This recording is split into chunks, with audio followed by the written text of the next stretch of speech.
Welcome to Breakfast with Spaniels with Dr. Judy Morgan.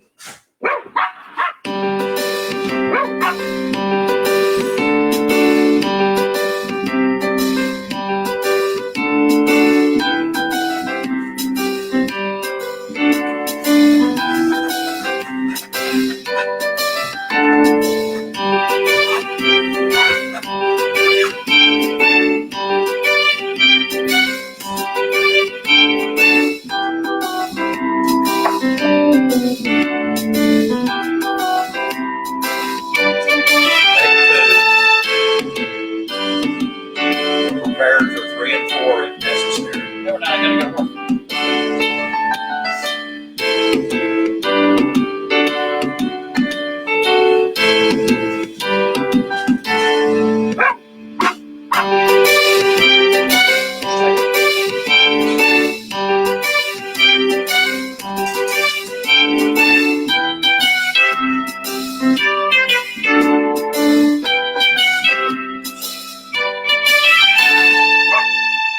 Remember, you can purchase all of Dr. Morgan's products at her website at www.drjudymorgan.com. Now it's time to sit back, relax, and enjoy the show. Good morning. Sorry, take 2. Sometimes it just doesn't work and we don't know why, but whatever. Anyway, it's technical difficulties. So sorry we weren't on yesterday, but about 10 of 8, we hear George downstairs barking his little brains out. And there was this noise in the background. And I thought, well, what's he barking at? And I thought, oh, maybe there's a delivery or something in our driveway. And come running downstairs and look outside. And our lawn and tree people were here to cut up the tree that fell on our fence during the storm a week and a half ago. And they had said they were coming Tuesday, but they showed up on Monday. Plus, they were going to haul away a whole bunch of just trash, old flower pots and stuff that we had hanging around. And that included getting a mattress and box springs that had gotten wet out of our basement, which queen size, of course, and meant that Hugh and I had to kill ourselves getting mattress and box springs up the stairs. The new house will not have a basement. It will not have an attic. It will have no stairs, no upstairs or downstairs storage, no steps in and out of the house, no stairs. I am so tired of carrying dogs and furniture. You know what happens when you put stuff in an attic in a basement? It stays there. You never bring it out. You never use it. It sits there and collects dust or mold, take your pick. Either dry rots in the attic or gets moldy in the basement, at least in New Jersey. And you never use it. You never touch it again. There's a mosquito fly. The mosquitoes are terrible from all the rain that we've had. So yeah, not doing that anymore. I don't want to carry dogs up and downstairs. I don't want to carry furniture up and downstairs. Not happening. Anyway, so that's what we were doing yesterday morning. We were very busy hauling stuff, so we didn't get online. That mic swing is like nails on a blackboard. Pasadena, sorry. I need to do that. Hugh says he needs to do that. Well, somebody remind him. You got to poke Hugh about 40 times and you'll. 39, 40. 39, 40. Yeah, it's a guy thing. You got to poke him a lot. Anyway, put a dumbwaiter in. No, we're just not having stairs. That's me. Yeah, dumbwaiter. That's you. Anyway, so I want to briefly talk about obesity. Somebody sent me an email this morning asking about inflammation in our pets. And as Americans, we keep ourselves and our pets too fat. Something like over 50% of American pets, dogs and cats, are obese, and probably 80% are overweight. A good portion of the American public is overweight. And I don't know if it's an aging thing or the COVID thing where I'm just not exercising and getting out as much, but, I'm feeling the effects of being more sedentary, being inside more. In the last few months, I've put on 5 pounds, which is unusual for me. And this time of year. Especially for this time of year. So if I put 5 pounds on now, what the heck am I going to do over the winter? It's really scary. But we think our animals are cute when they're chubby. We all see pictures and the problem is what we think is normal is actually overweight. When we see 40-pound cats, then we all get up in arms and go, oh, how could somebody do that to their animal? But there are a lot of 15 and 18-pound cats that should be 10 to 12 pounds. And we just look at them, go, oh, they're cute, they're cuddly, they got a big woobus, that saggy belly under part. And we don't think that much about it. And what I find particularly is people with big, massive breeds of dogs, the Rottweilers, the Malamutes, the Cane Corsos, some of the Mastiffs, the dogs that are supposed to be big and muscular, what they really are is big and fat. And people proudly come into my office and say, oh, I have a 180-pound Rottweiler. But yeah, the problem is he really should be 120. So just packing more pounds on doesn't make them more masculine or tougher or whatever it is that we're trying to make these animals into. It just makes them fat.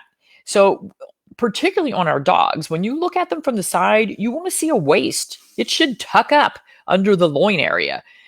Fat is not just, the animal being too round. Fat cells secrete inflammatory hormones. They cause inflammation in the body.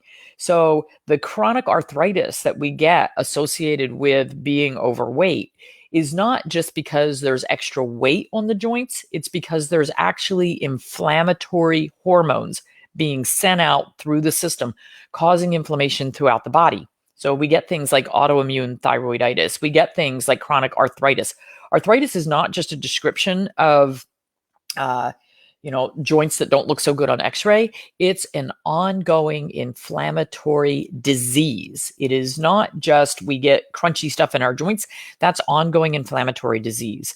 And it is aided and abetted by the inflammatory hormones that are put out by fat cells. So we get tons of inflammation in the body. We get inflammation in the pancreas, which then causes pancreatitis, which then leads to diabetes.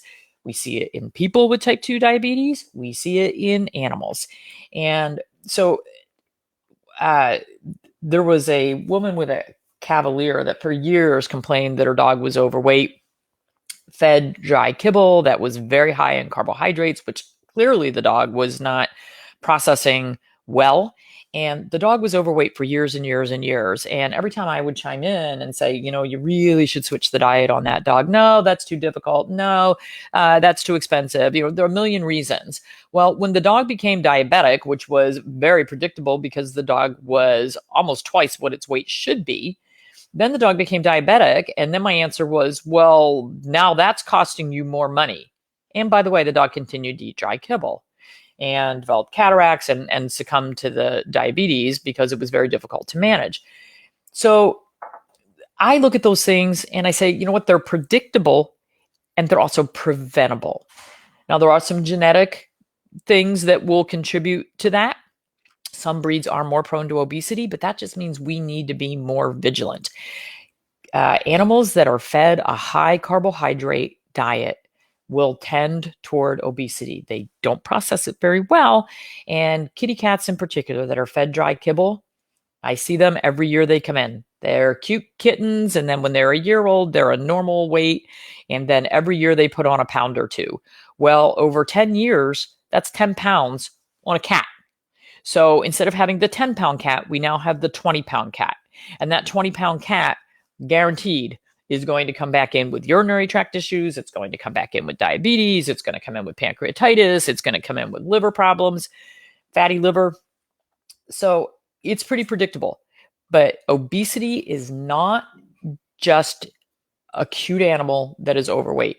That is a boatload of inflammation walking around, looking for other things to happen. Diabetes, arthritis, thyroid disease, you name it.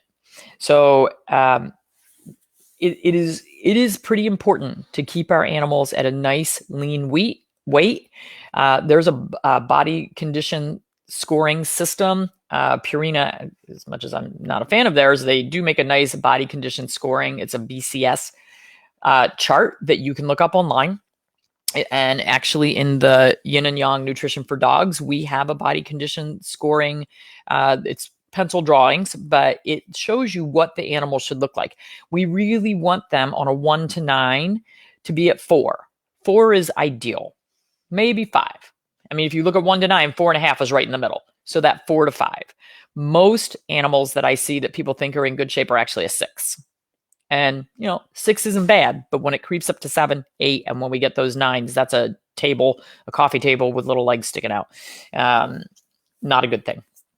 So, Huskies tend to stay skinny, Scott. My aunt had a male unneutered husky, and man, that dog was always thin. He exercised a lot. They walked a lot with him, but he lived to be very old and was really healthy. A lot of people would have said, wow, your dog is way too skinny.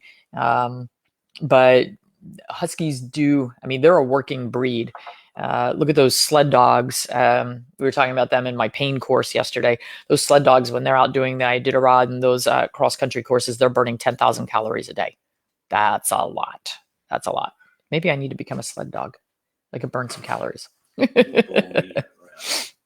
Your Cavalier makes you feel like you're starving him. He's always hungry. I know. But you know what? It's up to us to be the parents. If you had a child who said, I want cookies all day long, are you going to feed him cookies all day long? But some people do that. Some people do, I guess. But, just because your dog says they want cookies all day, give them broccoli, give them green beans. You know what? If they spit it out and they don't like it, then I guess they're really not hungry. Doesn't matter. If you feed them potato chips all day, they're going to become a potato chip. Okay. Unneutered dogs do tend to stay skinnier. Yeah, they do. Their metabolism is higher. Anybody who says that spaying and neutering does not contribute to obesity is wrong. Their metabolism definitely changes, and you need to change their diet after they're spayed and neutered because they will become obese, and you should check their thyroid function 6 months later because a lot of times it will tank after spaying and neutering. We are messing with the hormonal system, the endocrine system.